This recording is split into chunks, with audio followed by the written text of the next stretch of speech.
everyone, and welcome to the first official broadcast of Student Voice News. I'm Stephanie Stanziano. And I'm Mario Alonso. We are so excited to be here, filling our viewers in on Moorpark College News. Let's get started. If you're planning to transfer next fall, the time to apply is now. You have until Saturday, November 30th at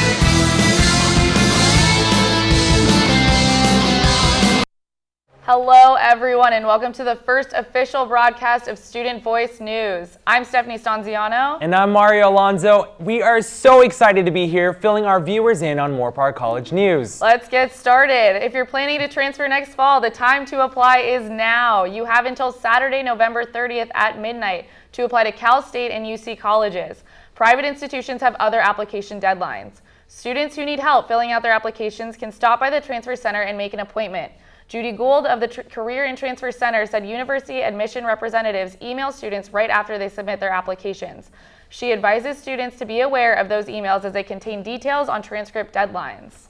Good to know. With that deadline just around the corner, all that are applying for schools are going to have to send their transcripts.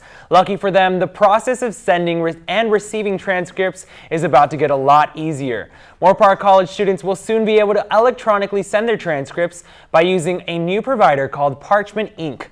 Rather than the tedious process of waiting to receive a printed transcripts, this service will allow students to streamline the process of sending their transcripts to prospective transfer institutions and employers. The cost is $2.50 plus another $2 for a paper transcript. Not only will this service reduce students' wait time, it will reduce staff time as well. The new process was approved by district trustees on November 12th and is now available to all students. Now that transferring has been made so much easier, some students interested in the medical device field will now have an opportunity at their community colleges. A newly approved degree in biomedical device technology combines biotechnology courses from Moorpark College and machining courses from Ventura College. The program focuses on developing knowledge in biotechnology skills and machining for manufacturers of medical devices. The College District Board approved the degree on November 12th and called it a very exciting opportunity for students who want to pursue the biomedical field. Interested students should speak with their counselors to create an education plan. Wow, Mario, after all this transferring and degree work, it sounds like students might need to take a break. I couldn't agree with you more. It's a good thing that Moorpark College is getting ready to celebrate the holidays. Moorpark College's annual Holiday Lights event is set to shine on December 7th to help raise money for student scholarships. The day begins with the Arctic Lights Children's Program featuring imported snow and animal shows at Edam. Beginning at 5 o'clock, students will sing classic holiday carols while strolling down the center of campus.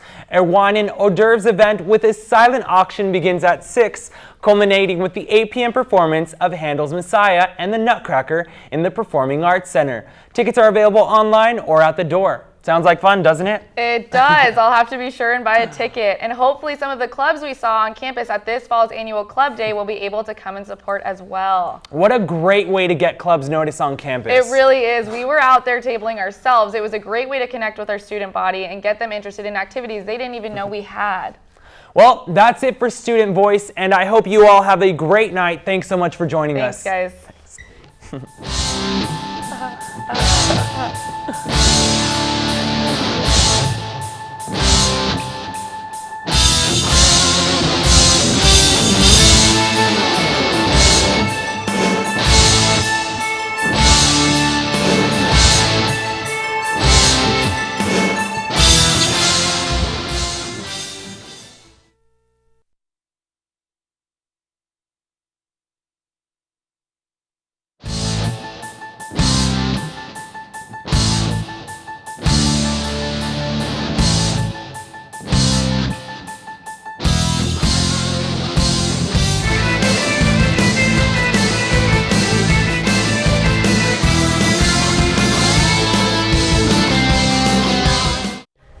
And welcome to the Student Voice News. I'm Melissa DeBone. And I'm Glenda Brown. In our first story tonight, we look at a touching story that many would not realize is a real problem at Moorpark College. Our own raider, Adam Orbordo, is a Moorpark College student that is currently living out of his car. According to him, his situation is what happens after a year of failed interviews. Through financial aid, he was able to apply for the classes he needed, but struggles with the lack of technology he has access to. Owning 6 different library cards helps him gain access to a computer. For other daily needs, he goes to the Samaritan Center in Simi Valley, where they provide him and many others with food, clothing, and a place to shower. Wow, what a touching story. Homelessness isn't the only problem that we are facing here on campus. Learning disabilities are prevalent here at Moorpark, but luckily our Access program is here to help. The Access faculty devote their time to help students with learning disabilities and achieve their goals, and to have a healthier mindset. Director of Access Sherry Diatil said that the most important aspect is that students get the opportunity to have the appropriate kind of accommodations that will help them be successful.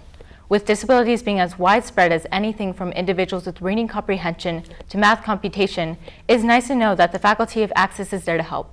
That's so nice to know. From learning disabilities to Moorpark College students being forced to choose their majors, we are lucky to have so many people around to help. Counselor Giselle Ramirez says that students must choose their major before transferring to a university. Although this may sound like a big decision, students should know that studies have shown that only 27% of college graduates work at a job that closely relates to their major. This means that even though students may feel like picking their major is a huge life decision, in reality, most major corporations have a variety of majors underneath their belt. With all the stress around these past 2 stories, the smokers on campus might be thinking about lighting one up right now, or for those who use the e-cigarettes, sucking on your pen. But e-cigarette users, be warned. The electronic vapor coming out of your pen is being treated on campus the same way if it were coming out of a cigarette. Although it comes as a surprise to many students, Title BP 6810 states that there is no kind of smoking allowed on campus. The FDA performed numerous tests involving liquid nicotine and the vapor they emit. Not only did they find various levels of carcinogens, but toxic chemicals as well, supporting the school's decision to not allow them throughout campus. Good to know, Melissa. Now, on a not so stressful note, our very own Moorpark College forensics team recently swept a conversation held at CSUN, where in this segment they learned the dynamics of their team and how they all came together to win.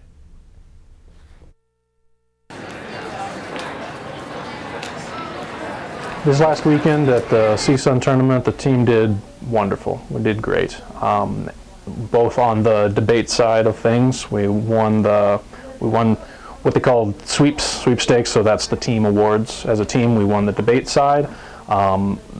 We also won the speech side, and surprise, surprise, we won the combined side, and they kind of recognize the top 3 schools in each of those areas. If you have a willingness to learn and a willingness to practice, anyone can try and do this. There are different events for different types of people. Those who do acting, usually you'll see with our black books, we're called interpretive speakers.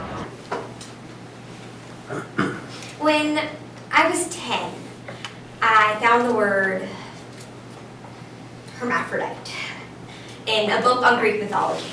And for one moment, I knew what I was. I am going to steal an analogy from Jim Wyman in that thinking about forensics as a whole, competitive speech, you can think about track and field in that you might understand that it's made up of people who can run fast and people who can run far and people who can jump over things and people who can throw things really far. And as individuals, you compete in individual events, and sometimes more than one, certainly. But then at the end of the day, as a team, you get to combine all of your points and all your accomplishments, and then you get sort of a team score. Without creativity, there's really no soul. That's my point of view about it, and it's not all about just the business, it's not all about the numbers, it's also how you portray the poetry in yourself, and being able to be in this place, being able to be with you and speaking to you about this is really what it's all about. All right, and thank you for tuning in to the Student Voice News. I'm Melissa DeBone. And I'm Glenda Brown. See you next time.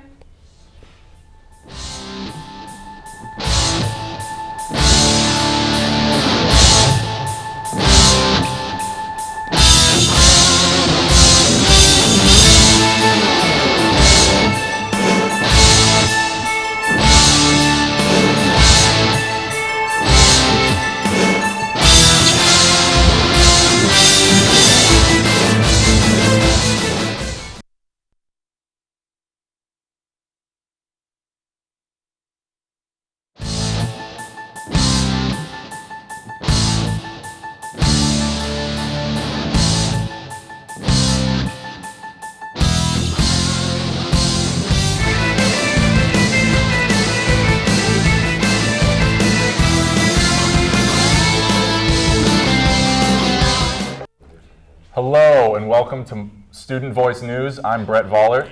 And I'm Haley Kramer. This season has been an exciting one for Moorpark College sports. The college football Raiders have won 5 of 10 games this season. Despite that, they have a lot to be proud of. The Raiders have beaten 3 of the top 10 teams, including the season finale over Cerritos. 7 Raiders are ranked in the top 50 defensive players in California. Led by Captain Travis Key, the defense has proven to be a major reason Moorpark has been successful. Head coach Will Thurston has been proud of what his team has achieved and has high expectations for next season. I can't wait to see how they'll do next season. Keeping up with our men's sports, men's basketball is holding high hopes for their upcoming season. With all but 3 people from last year's squad returning, the team is ripe with anticipation. Furthermore, with addition to a few key sophomores, the Raiders appear to be reloaded and ready to make a playoff push this winter. Although the team will have to fill the hole left by the departure of Jordan Garrett, who led the team with 333 points and 195 rebounds last season. Despite their 7-17 overall record from the previous year, the returning players now feel that they are ready to make this next season a winning season. That's some exciting stuff.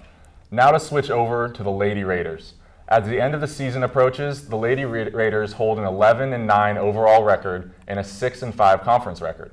They are currently in 4th place and have several outshining others in the conference. Captain Taylor Susan has the highest number of kills per set in the conference, while Grace Rains-Turk has the highest number of assists per set. With 1 game left in the season, Coach Burkhart feels confident in his team and believes they will end this season strong.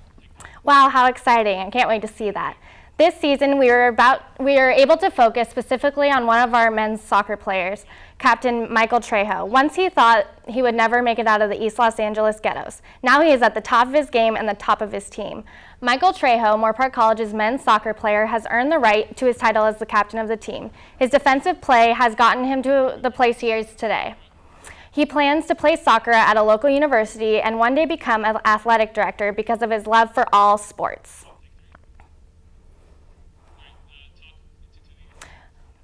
Next up, Moorpark College football coach Will Thurston discusses the finale.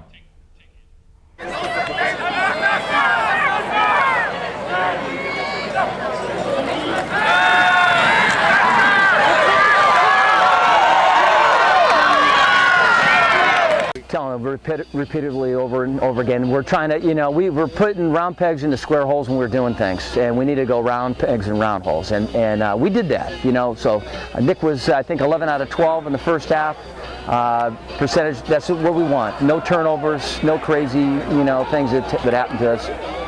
And that part, we're very happy.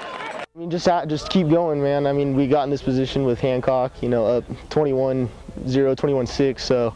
I mean, it was just great to come out there. I mean, we gave up that punt, which is kind of a bummer. It was kind of looking like that again, but we came back and defense stepped up. Offense put in an amazing drive at the end, so they just, it was great for a sophomore like myself just to see all the guys come together, finally put it together, so I was really proud to be a part of it.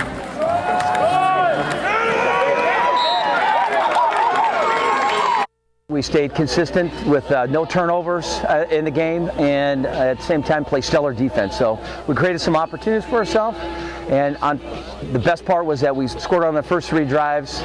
We held them defensively. We gave up that punt return in the start of the second half, but at the same time we came right back. Took the blows and kept giving them back. I mean, that's all you can ask for against a great offense like that. They're going to come up with some big runs. As long as we can stop them on the downs we need to, then it's going to be ours. We've shown that we can run with anyone, so we actually put it together all 4 quarters today and came out with a W like we knew we could have. It was really bittersweet, but I mean, to go out like that over Cerritos, who was just competing for the whole conference last week, I mean, that's just amazing. Huge underdog upset, so it feels great. Is excellent, and that's the kind of program that we're trying to move on to develop, and we think this is a huge stepping stone for us, and we're just really proud that everybody was able to really believe in the whole process. And when we won 2 games last year, up to 5 here, we're looking for big numbers next year. Well, that's it for sports at Student Voice News. Thanks for joining us.